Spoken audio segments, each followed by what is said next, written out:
오늘 하나님께서 우리에게 주시는 말씀은 신약성경 요한복음 12장 12절에서 19절까지의 말씀입니다. 요한복음 12장 12절에서 19절까지의 말씀은 신약성경 167면에 있습니다. 제가 하나님의 말씀을 읽을 때에 함께 하나님의 음성을 들으실 수 있기를 바랍니다. 유대인의 큰 무리가 예수께서 여기 계신 줄을 12절부터 그 이튿날에는 명절에 온 큰 무리가 예수께서 예루살렘으로 오신다는 것을 듣고 종려나무 가지를 가지고 맞으러 나가 외치되 호산나 찬송하리로다 주의 이름으로 오시는 이 곧 이스라엘의 왕이시여 하더라. 예수는 한 어린 나귀를 보고 타시니 이는 기록된 바 시온 딸아 두려워하지 말라 보라 너의 왕이 나귀 새끼를 타고 오신다 함과 같더라. 제자들은 처음에 이 일을 깨닫지 못하였다가 예수께서 영광을 얻으신 후에야 이것이 예수께 대하여 기록된 것임과 사람들이 예수께 이같이 한 것임이 생각났더라. 나사로를 무덤에서 불러내어 죽은 자 가운데서 살리실 때에 함께 있던 무리가 증언한지라. 이에 무리가 예수를 맞음은 이 표적 행하심을 들었음이러라. 바리새인들이 서로 말하되 볼지어다 너희 하는 일이 쓸데없다. 보라 온 세상이 그를 따르는도다 하니라. 아멘. 불경에 보면 이런 이야기가 있습니다. 한 과부가 외아들을 너무 사랑스럽게 키우고 있었는데 그만 그 외아들이 죽었어요. 그러니까 마음이 얼마나 아파요. 그래서 석가모니를 찾아갔다는 거 아닙니까? 살려달라고, 어떻게 좀 해달라고. 그때 그 석가모니가 하는 말이 마을로 내려가서 그 마을 안에서 죽음을 맛보지 않은 가문을 찾아가서 그 가문에서 주는 물을 한 그릇 떠다가 죽은 외아들에게 마시게 하면 다시 살아날 거라고. 그러니까 얼마나 희소식이에요. 살아난다는 소식이니까. 그 과부가 좋아가지고 마을로 내려갔단 말이죠. 마을 내려와가지고 죽음을 맛보지 않는 가문을 찾아다니는데 죽음을 맛보지 않은 가문이 어디 있습니까? 모든 가문은 다 죽음을 맛봤지. 조상들이 다 죽었잖아요. 못 찾았단 말이에요.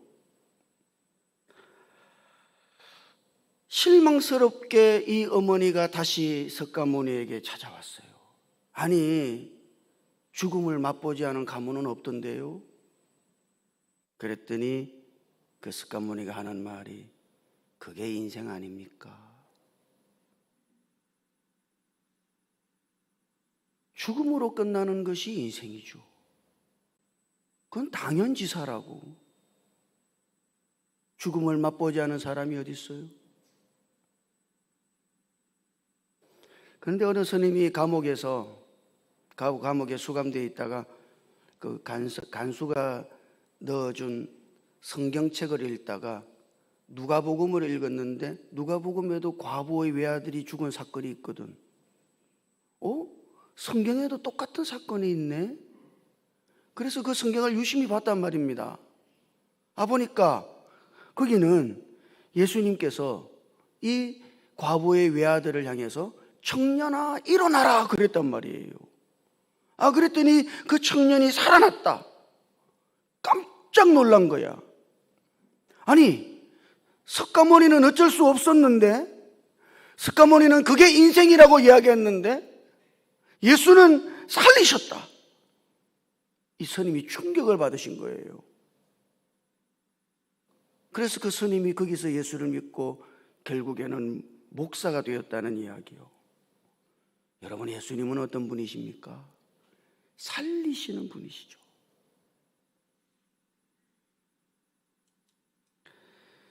예수님께서 십자가를 지신 사건을 여러분이 곰곰이 읽어보면요,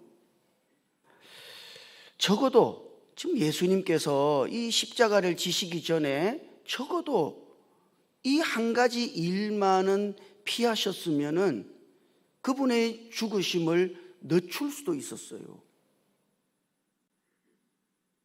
아니, 적어도 6월절에는 돌아가시지 않으셔도 된다. 그분의 죽음을 딜레이 시킬 수 있었어요. 이것만 안 했으면 되는 거지. 그게 뭐냐? 그게 예루살렘에 입성하신 사건이에요.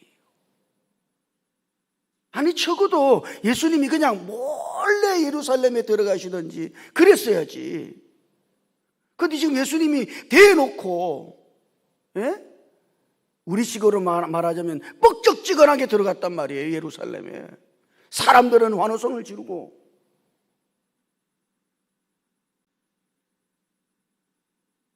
그래가지고 예수님은 자신의 죽음을 재촉하신 것입니다. 여러분, 안 그래도 그 당시 분위기가 유대 종교 지도자들이 예수님을 죽이기 위해서 혈안이 돼 있었어요. 요한복음 11장 53절을 읽어보면 나사로를 살리신 그 이적을 베푸신 후에 대제사장들과 바리새인들이 모여서 예수를 죽이고자 했다. 지금 분위기가 그런 거예요. 종교 지도자들에게서는 이게 큰일 난 거지. 그러니까 예수를 죽여버리려고 그들이 작전을 짜고 있었단 말이에요. 아니, 이런 분위기 속에서 지금 예수님은 예루살렘 성에 아주 요란하게 입성하신 것입니다. 여러분, 이거는요 대단히 이례적인 거예요. 왜냐하면 예수님께서 지난 공생의 3년의 기간을 보면은 그분이 자신의 신분을 노출시키신 적이 거의 없습니다. 지도자들이 네 누구야? 너 정체가 뭐야? 너의 신분을 밝혀! 이렇게 따지고 들었을 때도 예수님은 직접적으로 언급하신 적이 없어요. 요한복음 6장 15절을 읽어보면 무리들이 오병이어의 기적을 베푸신 후에 예수님을 임금을 삼으려고 했단 말이죠. 당신이 우리 왕이라고. 지금 사람들이 예수님을 왕으로 추대하려 한 거예요. 그때 예수님은 어떻게 했어요? 무리를 피해서 일부러 산으로 도망가신 겁니다. 요한복음 7장 4절에 의하면 자기 형제들이, 예수님의 형제들이, 아니 당신이 세상에서 큰 일을 하고자 하는 사람인데 이렇게 숨어 있어서 되겠냐고.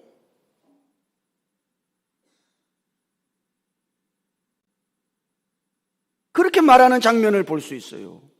그러니까 지금 예수님은요 한결같이 당신을 감추시고 당신의 신분을 숨기시고 계신 것이죠. 그런데 지금 예루살렘 성에 입성하실 때는 예수님이 태도를 바꾸신 거예요. 아니 왜 예수님은 이렇게 태도를 바꾸신 것일까? 성경을 읽어보면 구약 성경에 스가랴라고 하는 선지자가 있죠.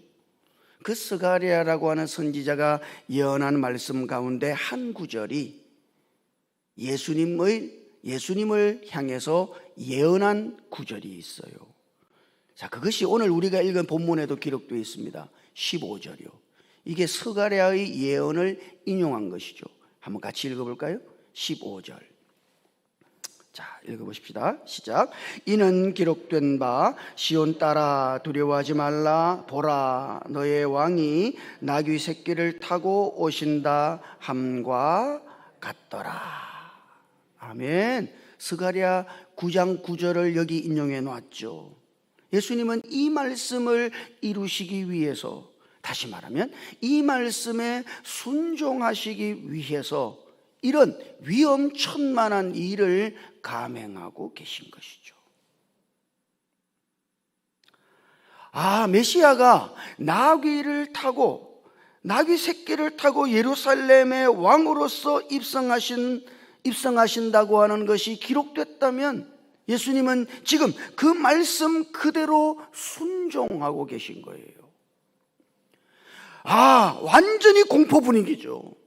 지금 예수님은 자칫 잘못하면 잡혀서 죽게 생겼어요.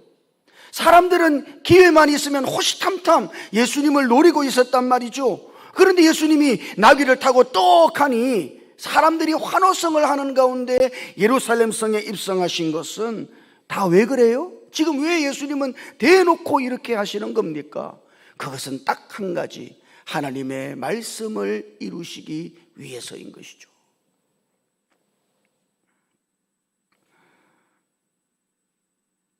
여러분, 이 종려주일에 예수님께서 예루살렘 성에 당당히 입성하신 주님을 보며 주님은 그 말씀을 이루시기 위해 그렇게 당당하게 예루살렘 성에 입성하신 모습을 보며 오늘 우리가 어떤 어려움이 있다 할지라도 때로는요 고통과 고난이 예상되죠. 그렇다 할지라도 하나님의 말씀을 따라서 살아가는 자들이 되어야 하는 거예요. 이것이 종려주일에 오늘 하나님께서 우리에게 주시는 첫 번째 메시지입니다. 고난이 예상돼요. 맞아요. 어려움이 예상돼요.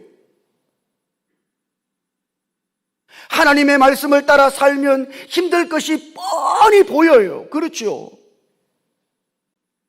때로는 손해볼 것이 뻔히 보여요. 그렇다 할지라도 우리는 어떤 상황 속에서도 하나님의 말씀을 따라 하나님의 말씀에 순종하며 살아야 한다. 이것이 예루살렘 성에 입성하신 예수님의 모습을 통해서 우리가 발견하는 메시지입니다. 예수님께서 예루살렘 성에 입성하신 사건은 모든 복음서에 똑같이 기록되어 있어요. 마태복음부터 요한복음에 이르기까지 4복음서에 똑같이 기록되어 있는 사건이에요. 그러니까 이 사건이 대단히 중요한 사건인 거죠. 그런데 오늘 우리가 요한복음에서 읽은 이 사건을 보면은 이 사건은 다른 복음서와는 좀 다른 특징들을 가지고 있음을 알 수 있습니다. 그 첫 번째가 이거예요. 제가 지난번에도 말씀드린 적이 있습니다만 요한복음에서만 예수님께서 죽은 나사로를 살리신 그 사건과 예루살렘 성에 나귀를 타고 입성하신 그 사건을 연결시키고 있단 말이죠. 이거는 요한복음에만 있는 거예요. 그러니까 요한복음 11장에는 예수님이 나사로를 살리신 사건이 기록되어 있고 요한복음 12장에는 예수님이 예루살렘 성에 입성하시는 사건이 기록되어 있죠. 요한복음만 딱 읽고 보자면 예수님은 마치 나사로의 집에 계시다가 곧바로 예루살렘 성에 들어가신 것처럼 보인단 말이에요. 그리고 수많은 사람들이 나귀를 타고 입성하시는 예수님을 보고 환호성을 지른 것도 다른 까닭이 아니라 죽은 나사로를 살리신 것을 직접 본 유대인들이 그 예수님의 소문을 퍼뜨렸기 때문에, 그래서 지금 사람들이 이렇게 환호성을 지르고 있는 것이라고 요한은 우리들에게 보도하고 있습니다. 17절과 18절 한번 같이 읽어볼까요? 17절과 18절 같이 읽어보십시다. 시작. 나사로를 무덤에서 불러내어 죽은 자 가운데에서 살리실 때에 함께 있던 무리가 증언한지라. 이에 무리가 예수를 맞으면 이 표적 행하심을 들었음이로라. 아멘. 이거는 지금 요한복음에만 있는 이야기예요. 그러니까 사람들이 왜 예수님 예루살렘 성에 입성하시는 예수님을 환호성을 하면서 맞이했을까요? 그들이 들었단 말이죠. 뭐를? 예수님이 죽은 나사로를 살렸다 하는 그 살리신 사건을 직접 본 유대인들이 그렇게 말을 전했단 말이죠. 그 말을 들었으니까 이 사람들이 환호성을 지르기 시작한 거예요. 죽은 자도 살리신 그분이 왕으로서 입성하시니까 그렇게 환호성을 질렀던 것이죠. 그러니까 지금 요한은 나사로를 살리신 그 이적과 예수님의 예루살렘 성의 입성 사건을 연결시키고 있는 것이죠. 자, 뿐만 아니라 두 번째는 이런 거예요. 지금 예루살렘 성에 입성하시는 예수님을 맞이하는 군중들, 그 군중들은 예수님을 그들의 왕으로서 분명하게 인식을 하고 있었다는 이야기입니다. 물론 다른 복음서에도 보면은 다 이 예루살렘에 입성하시는 이 사건을 통해서 예수님이 왕이신 것을 어느 정도 선포합니다만, 요한복음만 군중들이 예수님을 왕이시라고 직접적으로 그렇게 대놓고 말하고 있는 것을 기록하고 있어요.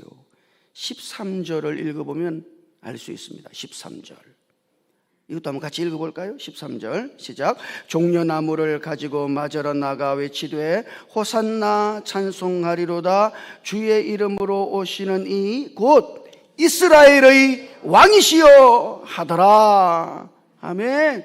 그러니까 이 사람들이 지금 뭐라고 외쳐요? 곧 이스라엘의 왕이시여, 이렇게 외친 데는 요한복음밖에 없어요. 예? 이스라엘의 왕이시여, 그렇게 해요. 그러니까 지금 이 군중들이 예수님을 이스라엘의 왕으로서 인식하고 있었다는 이야기죠. 그래서 종려나무를 들었다는 것은, 그것은 사실 왕의 대관식 때 쓰는 식물 아닙니까? 그러니까 종려나무를 들은 거예요. 왜? 그는 왕의 대관식 때 쓰는 식물이니까 지금 왕을 맞이하고 있는 거예요. 그리고 입으로도 이스라엘의 왕이시여, 그렇게 선포했단 말이죠. 자, 그러면 여러분 여기서 이제 이거를 기억하셔야 돼요. 그렇다면 이런 의문이 생기죠. 왜 하필이면 나사로의 부활 사건과 예수님의 예루살렘 성에 들어가신 그 사건을 요한은 연결시키고 있는 것일까? 여러분이 요한복음을 읽어보면 요한복음에는 엄선되어진 예수님의 7가지 이적이 기록되어 있습니다. 이적이 많겠죠? 예수님이 얼마나 많은 이적을 행했겠어요? 그런데 그 이적 중에서 딱 7가지만 요한이 추렸단 말이에요. 그리고 요한복음에 그 7가지 이적을 기록했는데, 죽은 나사로를 살리신 이적은 요한복음 제일 마지막에 나오는 이적입니다. 7가지 이적 중에 7번째 이적이죠. 사실은 이 이적은 어떤 의미에서는 결론과도 같은 이적인 것이죠. 이게 대단히 중요한 이적이에요. 왜냐 그러면 여러분이 이 나사로를 살리신 이적을 보자면요, 예수님은 이 이적을 완전히 의도적으로 행하신 것입니다. 어쩌다가 하신 게 아니에요. 예수님은 지금 이 이적을 완전히 의도적으로 행하고 있다고. 왜냐 그러면 나사로가 병들어서 죽게 되었다는 소식을 들었죠. 그러면 예수님 가야 된다고.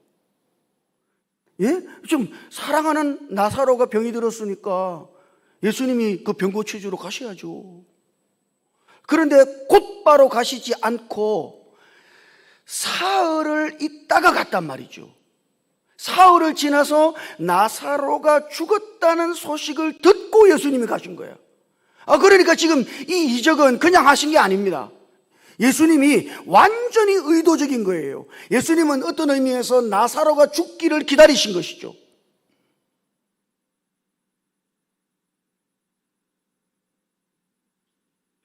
죽기를 딱 기다렸다가 죽었다는 소식을 듣고서 사흘이 지나서야 나사로에게 가서 그 나사로를 살렸단 말이죠. 완전히 의도적인 이적이에요. 그러니까 이 이적이 대단히 중요한 이적인 것이죠. 예수님은 의도적으로 예루살렘 성에 입성하시기 전에 그분은 이미 나사로를 죽은 자 가운데서 살리시는 것을 보여주신 것이죠. 왜요? 지금 예루살렘 성에 입성하시는 이 왕이 어떤 정치적인 왕이 아니다. 사람들이 생각하는 어떤 정치적인 통치를 가져다주는 그런 왕이 아니다. 그분은 어떤 왕이시죠? 생명과 사망을 다스리시는 진정한 왕이시다. 이걸 보여주는 거예요. 그분은 어떤 왕입니까? 살리시는 왕이시다. 여러분, 세상에 어떤 왕도요, 예? 사람을 죽일 수는 있습니다만 살릴 수는 없어. 저 인간 죽여! 그러면 사람들이 그를 죽이죠. 그러나 죽은 그 인간을 다시 살리는 왕은 없다 이 말이에요. 그런 왕 보셨어요? 살려! 그리고 그 살려내는 왕 보셨습니까? 없어요. 그러나 예수님은 어때요? 예수님은 살리시는 왕이시다 이 말이죠. 그분은 생명과 죽음을 다스리시는 왕이시다. 그분은 우리를 살리시는 왕이시다. 지금 이거를 요한복음에서는 우리들에게 증언하고 있는 거예요. 여러분에게 예수님은 어떤 분이시죠? 예수님은 살리시는 왕이십니다.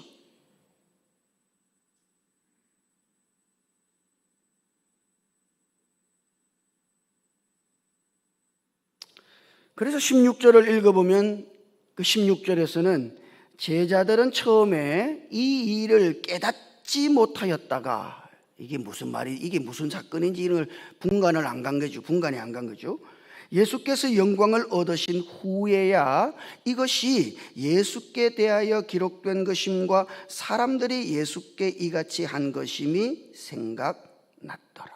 지금 제자들은 예수님께서 예루살렘 성에 왕으로 입성하신 그 사건의 진정한 의미, 이걸 몰랐다는 거죠. 언제 알았어요? 그분이 영광을 받으신 후에야 이걸 알았다. 영광을 받으신 게 뭡니까? 그분이 부활하신 것이죠.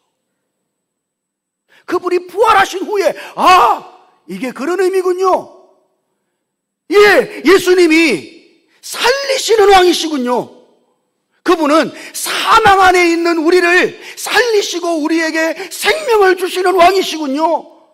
이거를 제자들이 예수님께서 부활하신 후에 영광을 얻으신 후에야 깨달았단 말이죠. 예수님의 부활은 그거를 입증하신 것이다. 그분은 어떤 분이십니까? 살리시는 왕이시다. 그러면 사람들이 물어요. 예수님은 살리시는 왕인데 나는 왜 이렇게 죽을 맛입니까?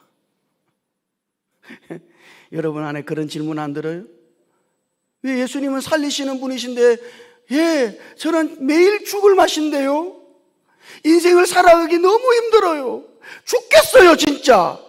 여러분들 안 그래요? 여러분은 예수 믿으면서 왜 여러분들은 인생이 죽을 맛입니까? 살 맛이 난다 그래야 되는데 왜 예수님은 살리시는 분이니까. 그런데 왜 우리 인생은 죽을 맛이에요? 아니 오늘도 보니까 죽을 맛으로 앉아 계신 분도 계시네 보니.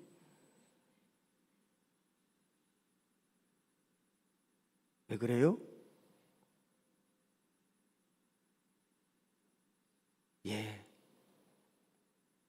그분이 실질적으로 우리의 인생의 왕이 아니시기 때문이죠. 맞아요. 왕으로는 인정합니다만, 맞아요. 그분은 왕이시죠. 그러나 여러분의 실제 삶에 있어서 그분은 여러분의 삶에 있어서 진정한 왕이신가? 그거는 또 다른 문제죠. 왜 우리는 예수님은 살리시는 왕이신데 우리는 죽을 맛입니까? 여러분이 여러분의 실제의 인생의 길에서 그분을 진정한 왕으로 모시고 있지 않기 때문인 것입니다.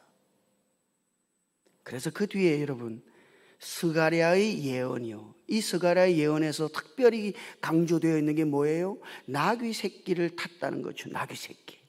그 성경은 공이 이 부분을 대단히 강조하고 있어요. 예수님이 예루살렘 성에 입성하실 때 나귀 새끼를 타셨다.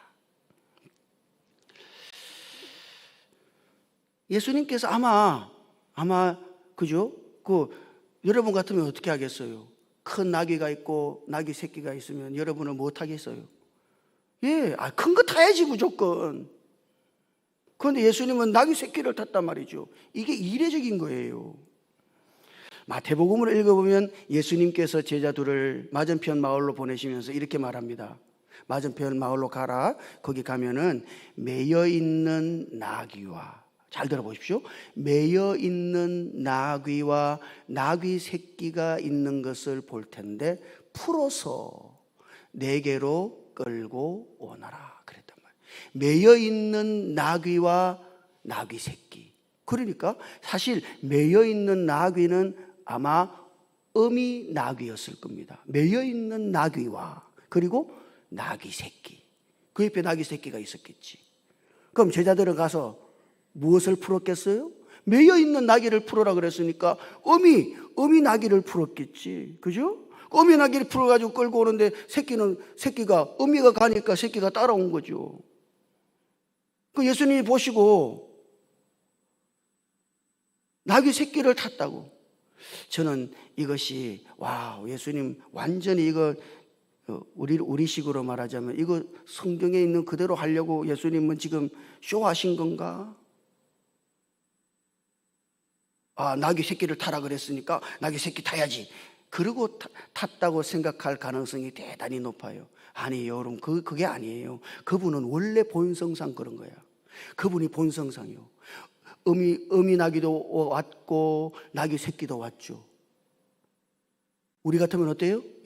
어미 나귀를 타야지. 그러나 그분의 본성상 그분은 겸손하시단 말이죠. 그래서 그분은 나귀 새끼를 선택해 타신 거예요. 이거를 이 성경에 이렇게 돼 있으니까 예수님이 나귀 새끼 타고 들어간다 그랬으니까 그래 내가 나귀 새끼 타야지 이렇게 탄 게 아니단 말이죠. 이거는 그분의 겸손 때문이다. 그래서 스가랴의 예언이 그걸 그렇게 해석하고 있단 말이죠. 그분이 왜 나귀 새끼를 탔는가? 그분이 겸손하기 때문이다. 그러니까 지금 예루살렘 성에 입성하실 때 나귀 새끼를 골라서 타신 거는 예수님이 성경에 나귀 새끼 타라고 돼 있네? 그래서 나귀 새끼 탄 게 아니에요. 그분이 겸손하시기 때문에 그분은 나귀 새끼를 타신 것이죠. 그는 겸손한 왕이시다. 겸손하다는 것은 과연 뭘까요?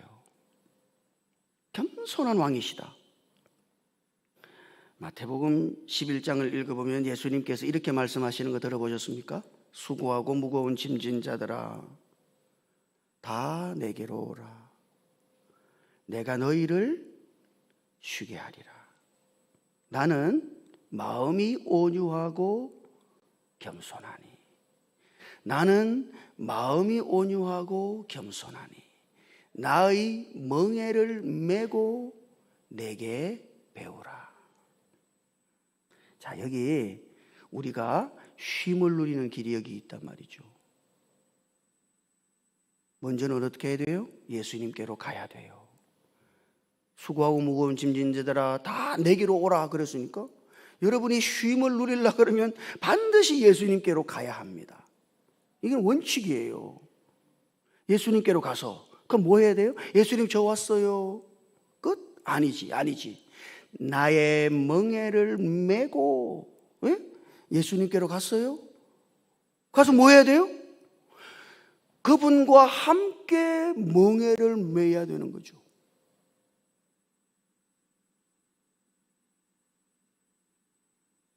예수님께로 가서 그다음 우리는 어떻게 해야 돼요? 그분과 함께 멍에를 메야 되니까 그것은 예수님과 우리가 하나로 연합되는 것을 의미하는 거예요.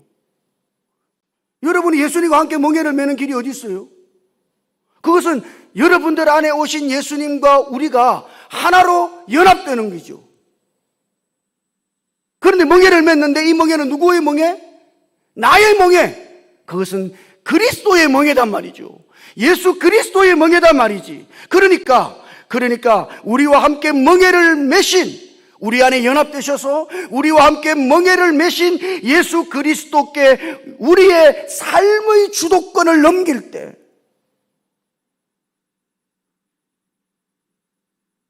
그때 우리는 비로소 예수님께서 주시는 진정한 안식과 쉼을 누리게 되는 거예요. 왜 못 누려요? 우리가 예수 믿고 우리 안으로 예수님이 오셔가지고 우리와 하나로 연합됐습니다만, 그죠? 사실 멍에는 함께 맨 거죠. 그러나 진정으로 그분께 우리의 삶의 주도권을 드리지는 않았어요. 그러니까 쉬게 하리라 그랬는데 나는 너무 힘든데요. 내 인생 너무 힘들어요. 왜 힘들지?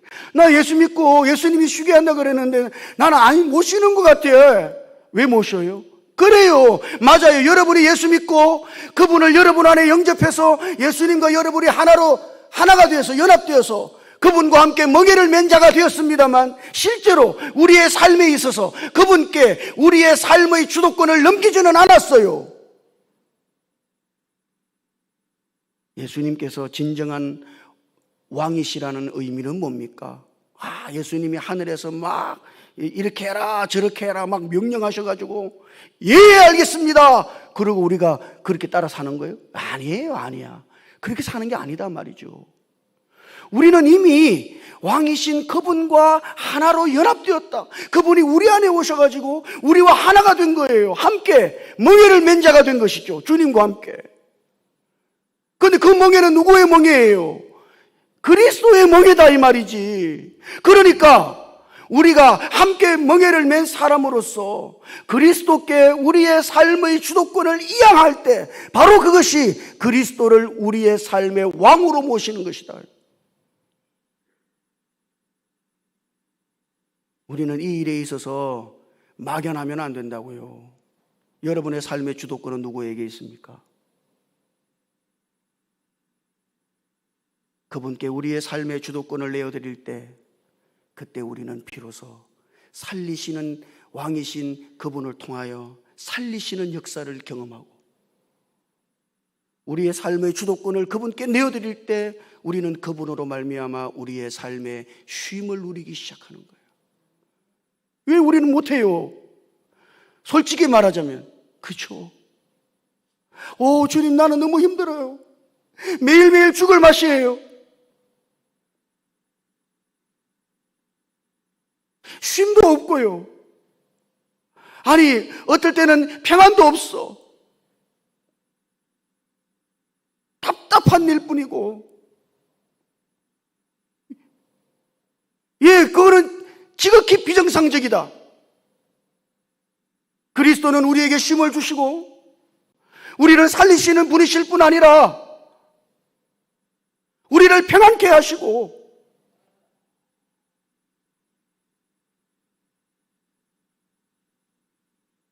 우리 안에 우리의 삶에 그분의 은혜를 베푸시지.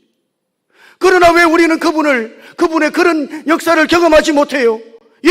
여러분들의 삶의 주도권을 아직 그분께 넘겨드리지 못했기 때문이에요.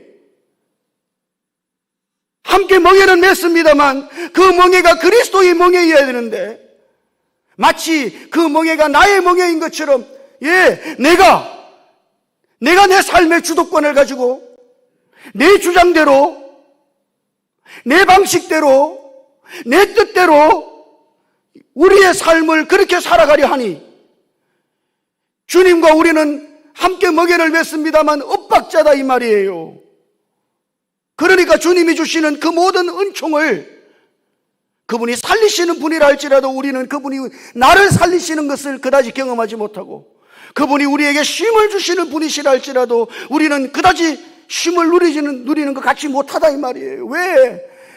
여러분이 여러분의 삶의 주도권을 쥐고 모든 것을 여러분들이 쥐락펴락하기 때문이에요. 정말 그분이 왕이십니까? 그러면 여러분은 왕이신 그분께 여러분의 삶의 주도권을 완전히 다 넘겨야 합니다. 그 길밖에 없어요. 그것이 우리를 살리시는 왕이신 그리스도를 우리가 우리의 현실 속에서 누리는 유일한 길이에요. 무엇이든지. 오늘 이 종려주일에 그리스도께서 살리시는 왕이신 것을 진실로 보고 알고 깨달을 수 있기를 주님 이름으로 축복합니다.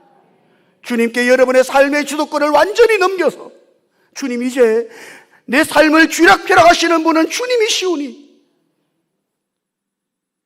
그렇게 주님을 우리의 왕으로 진실로 우리의 삶의 현실 속에 모셔서 그렇게 우리를 살게 하시는, 살리시는 주님의 역사와 쉬게 하시는 그 주님의 은총을 우리들 모두가 누리며 살아갈 수 있기를 주님 이름으로 축복합니다.